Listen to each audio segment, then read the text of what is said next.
Treaty with the Cheyenne and Arapaho, October 14, 1865, ratified May 22, 1866. Articles of a treaty made and concluded at the camp on the Little Arkansas River in the state of Kansas on the 14th day of October in the year of our Lord 1865 by and between John B. Sanborn, William S. Harney, Thomas Murphy, Kit Carson, William W. Bint, Jesse Leavenworth, and James Steele, commissioners on the part of the United States, and the undersigned chiefs and headmen of and representing the Confederate tribes of Arapaho and Cheyenne Indians of the Upper Arkansas River, they being duly authorized by their respective tribes to act in the premises. Article 1. It is agreed by the parties to this treaty that hereafter perpetual peace shall be maintained between the people and the government of the U.S. and Indian parties hereto, and that the Indian parties hereto shall forever remain at peace with each other and with all other Indians who sustain friendly relations with the government of the U.S. For the purpose of enforcing the provisions of this article, it is agreed that in case hostile acts or depredations are committed by the people of the U.S. or by Indians on friendly terms with the U.S. against the tribe or tribes or the individual members of the tribe or tribes who are parties to this treaty, such hostile acts or depredations shall not be redressed by a resort to arms, but by the party or parties aggrieved shall submit their complaints through their agent to the President of the U.S., and thereupon an impartial arbitration shall be had under his direction, and the award thus made shall be binding on all parties interested, and the government of the U.S. will in good faith enforce the same, and the Indians parties hereto on their part agree in case crimes or other violations of law shall be committed by any person or persons members of the tribe, such person or persons shall, upon complaint being made in writing to their agent, superintendent of Indian affairs, or to other proper authority by the party injured and verified by affidavit, be delivered to the person duly authorized to take such person or persons into custody, to the end that such person or persons may be punished according to the laws of the U.S. Article 2. The U.S. hereby agree that the district of country embraced within the following limits, or such portion of the same as may hereafter be designated by the President of the U.S. for that purpose, viz., commencing at the mouth of the Red Creek or Red Fork of the Arkansas River, thence up said creek or fork to its source, thence westerly to a point on the Cimarron River opposite the mouth of Buffalo Creek, thence down north to the Arkansas River, thence down the same to the beginning shall be and is hereby set apart for the absolute and undisturbed use and occupation of the tribes who are parties to this treaty and of such other friendly tribes as they may from time to time agree to admit among them, and that no white person except officers, agents, and employees of the government shall go upon or settle within the country embraced within said limits, unless formally admitted and incorporated into some one of the tribes lawfully residing here, according to its laws and usages, provided, however, that said Indian shall not be required to settle upon said reservation until such time as the U.S. shall have extinguished all claims of title thereto on the part of other Indians, so that the Indians parties hereto may live thereon at peace with all other tribes. Provided, however, that as soon as practicable, with the assent of said tribe, the President of the U.S. shall designate for said tribes a reservation, no part of which shall be within the state of Kansas, and cause them as soon as practicable to remove to and settle thereon, but no such reservation shall be designated upon any reserve belonging to any other Indian tribe or tribes without their consent. The Indian parties hereto on their part expressly agree to remove to and accept as their permanent home the country embraced within said limits whenever directed so to do by the President of the U.S. in accordance with the provisions of this treaty, and that they will not go from said country for hunting or other purposes without the consent in writing of their agent or authorized person, such written consent in all cases specifying the purpose for which such leave is granted, and shall be borne with them upon their excursions as evidence that they are rightfully away from their reservation, and shall be respected by all officers, employees, and citizens of the U.S. as their sufficient safeguard and protection against injury or damage in person or property by any and all persons whomsoever. It is further agreed by the Indian parties hereto that when absent from their reservation they will refrain from the commission of any depredations or injuries to the person or property of all persons sustaining friendly relations with the government of the United States, that they will not, while so absent, encamp by day or night within 10 miles of any of the main traveled routes or roads through the country to which they go, or to the military posts, towns, or villages therein without the consent of the commanders of such military posts or of the civil authorities of such towns or villages, and that henceforth they will and do hereby relinquish all claims or rights in and to any portion of the U.S. or territory territories except such as is embraced within the limits aforesaid, and more especially their claims and rights in and to the country bounded as follows, viz. Beginning at the junction of the North and South Forks of the Platte River, thence up the North Fork to the top of the principal range of the Rocky Mountains or to the Red Buttes, thence southwardly along the summit of the Rocky Mountains to the headwaters of the Arkansas River, thence down the Arkansas River to the Cimarron crossing of the same, thence to the place of beginning which country they claim to have originally owned and never to have relinquished the title thereto.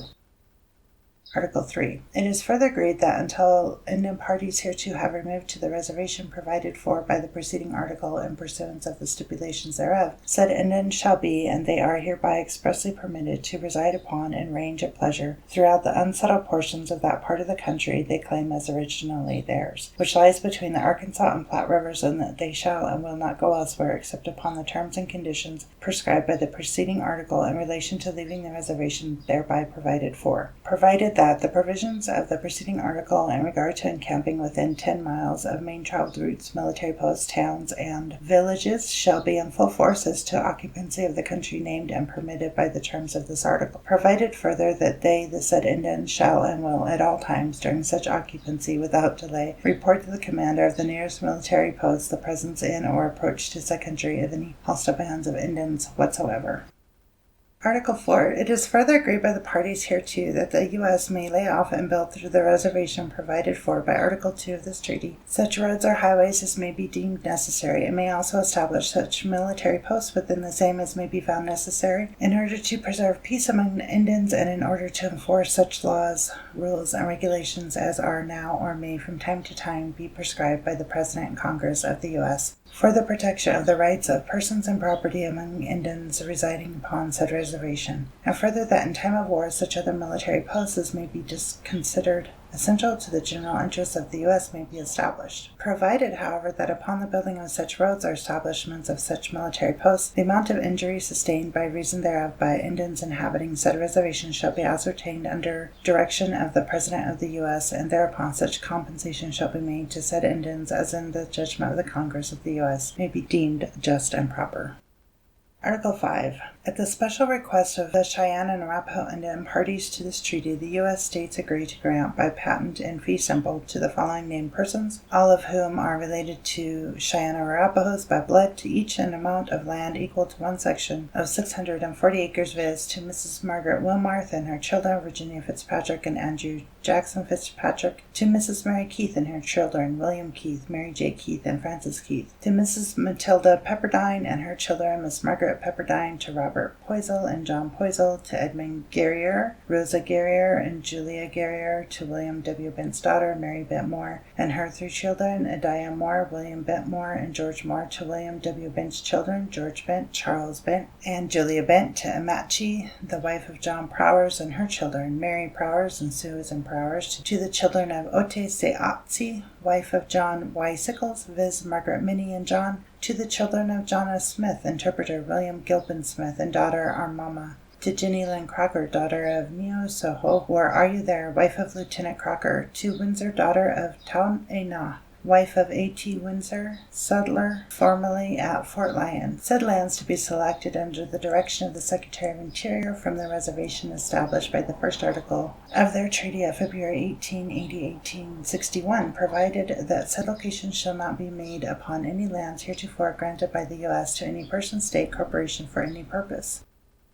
Article 6. The U.S. being desirous to express its condemnation of, and as far as may be repudiate, the gross and wanton outrages perpetrated against certain bands of Cheyenne and Arapaho Indians on the 29th day of November, AD 1864, at Sand Creek, in Colorado Territory, while the said Indians were at peace with the U.S. and under its flag, whose protection they had, by lawful authority, had been promised and induced to seek, and the government being desirous to make some suitable reparation for the injuries then done, will grant $300 and 20 acres of land by patent to each of the following named chiefs of said bands, viz. Moketavito, or Black Cattle, Otaha Neso Wheel, or Seven Bulls, Alike Ke Homama, or Little Robe, Moketava Viho, or black white man, I will in like manner grant to each person of said bands, made a widow, or who lost a parent upon that occasion, 160 acres of land, the names of such persons, to be ascertained under the direction of the Secretary of Interior, provided that said grant shall be conditioned that all devices, grants, alienations, leases, and contracts relative to said lands made or entered into during the period of 50 years, from the date of such patents, shall be unlawful and void. Said land shall be selected under the direction of the Secretary of Interior within the limits of country hereby set apart as a reservation for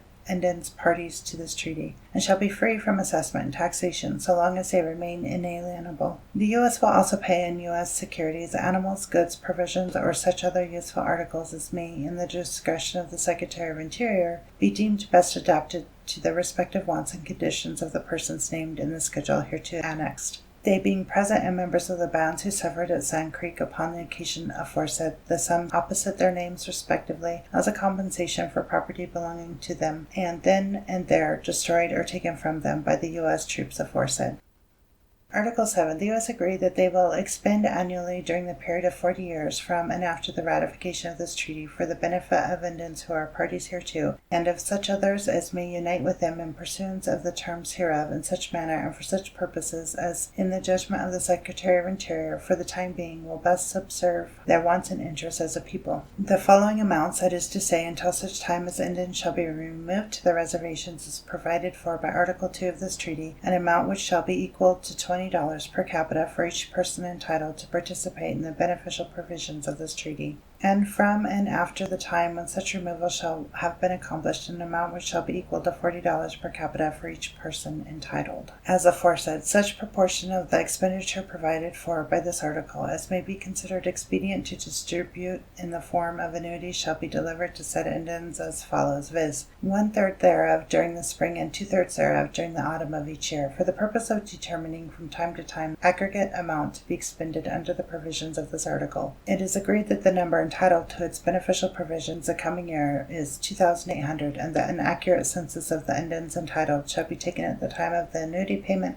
in the spring of each year by their agent or other person designated for that purpose by the Secretary of Interior, which census shall be the basis on which the amount to be expended the next ensuing year shall be determined.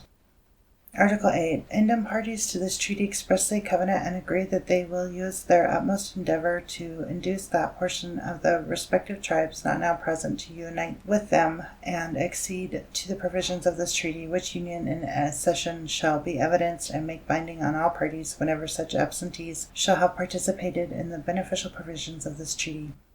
Article 9. Upon the ratification of this treaty, all former treaties are hereby abrogated. In testimony whereof, the said commissioners as aforesaid, and the undersigned chiefs and headmen of the confederated tribes of the Arapaho and Cheyenne of the Upper Arkansas hereunto set their hands and seals at the place and on the day and year first hereinbefore written. John B. Sanborn, William S. Harney, Thomas Murphy, Kit Carson, William W. Bent, J. H. Leavenworth, James Steele, commissioners on the part of the U.S. Moke Ta Vito, or Black Kettle, head chief, his ex-mark. Oto'a Ne So Ta Weo, or Seven Bulls, chief, his ex-mark. Harka O Me, or Little Robe, chief his ex-mark. Moketava Viho, or Black White Man, chief his ex-mark. Muna Amen Ek, or Eagle's Head, headman, his ex-mark. Ota O Nishto, or Bull that hears, headman, his ex-mark, on the part of the Cheyennes. Ohashti, or Little Raven, head chief, his ex-mark. Ohaha Maha, or Storm chief, his ex-mark. Pa'afpata, or Big Mouth, his ex-mark. Al-Krekata Ana, or Spotted Wolf, chief, his ex-mark. Anatwatan, or Black Man, headman, his ex-mark. Na'anacha, or Chief in Everything, headman, his ex-mark. Che'ina, or Haversack, headman, his ex-mark, on the part of the Arapahoes. Signed and sealed in the presence of John S. Smith, U.S. Interpreter, W.R. Irwin, O.T. Atwood, S.A. Kingman, D.C. McNeil, Secretaries. E.W. Weinkoop, Bon H. Van Haver, J.E. Badge, W.W. Rich. N.B. The Apache tribe was brought into the provisions of the above treaty by the second article of the treaty with the Apaches, Cheyennes, and Arapahoes, proclaimed May 26, 1866.